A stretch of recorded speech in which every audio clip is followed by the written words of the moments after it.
So, I've often encountered in the martial arts world this perception that martial arts and fighting in general, to a degree, are supposed to be clean, saying that with air quotes. Sometimes this is a reference to being honorable. Other times it might refer to hitting the other person without the fight getting too physical, or better yet, not getting hit back at all. Whatever it's named though, it amounts to roughly about the same thing.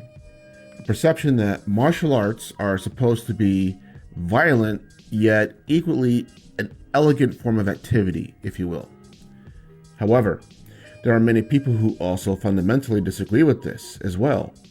Many of them are active and or former street fighters, combat vets, security agents, mercs, and frontline cops.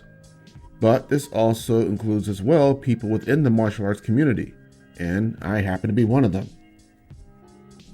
In my opinion, while I don't support deliberately trying to end someone's life or injure them for life in a sport context, I also don't agree that fighting is to be this strictly dance, as I often hear it referred to as. My reasons are that fighting is not dancing. Fighting is about securing victory. It's okay to have safety rules, especially in a sports context or in a legal street context where if you hit someone and hit the back of their head, you now committed manslaughter. Yet the goal overall still remains the same. And in my experience, you can often tell the difference between the hobbyist, the competitive fighter, the historical recreator, and a just flat out warrior.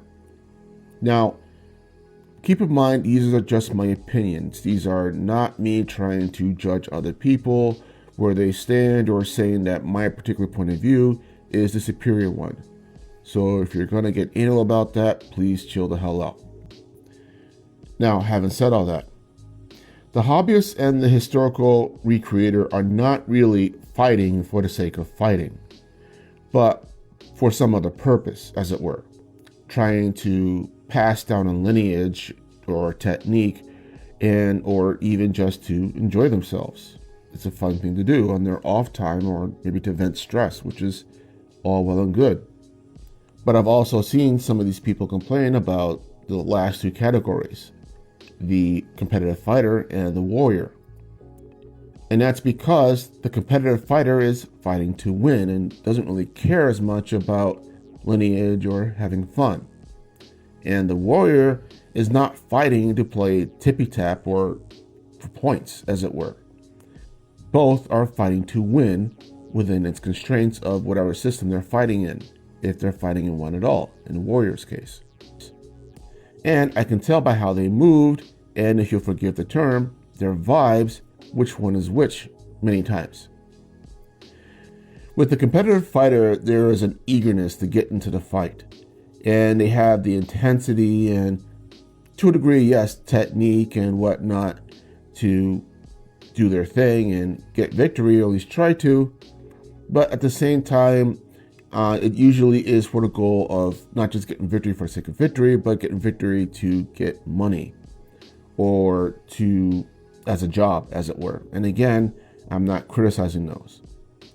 With the warrior, there is a coiled aggression about them that goes beyond just being competitive. And it's certainly not without losing their temper. It's a controlled rattlesnake, if you will, probing for weaknesses and striking with max potency when the opportunity presents itself.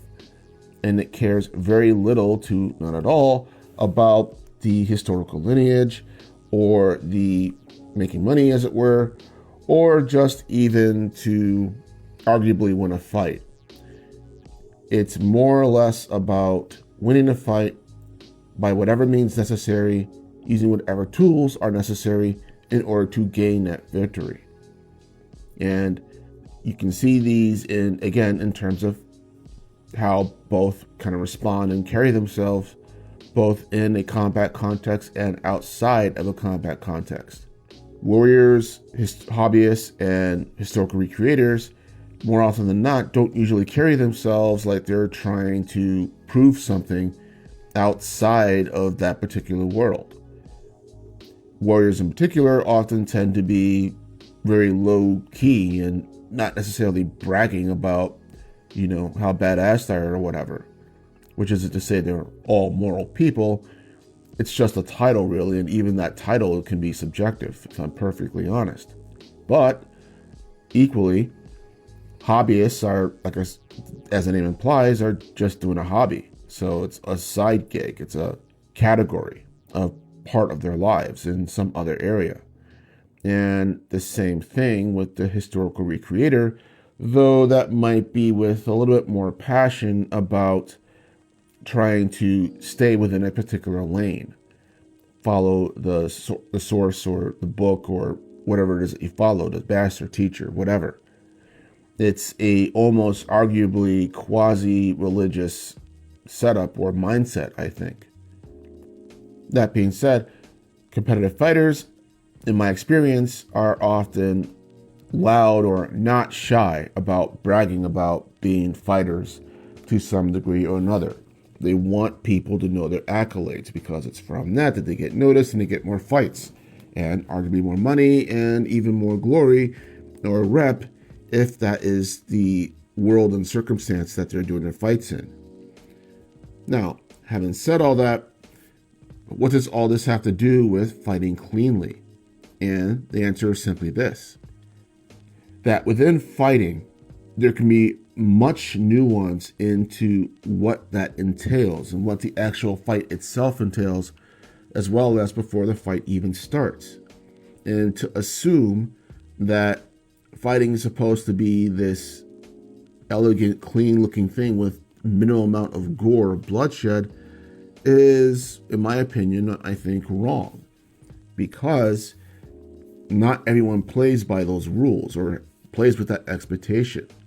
There are many people and cultures who go into fighting with the full understanding that it's going to be a bloody mess.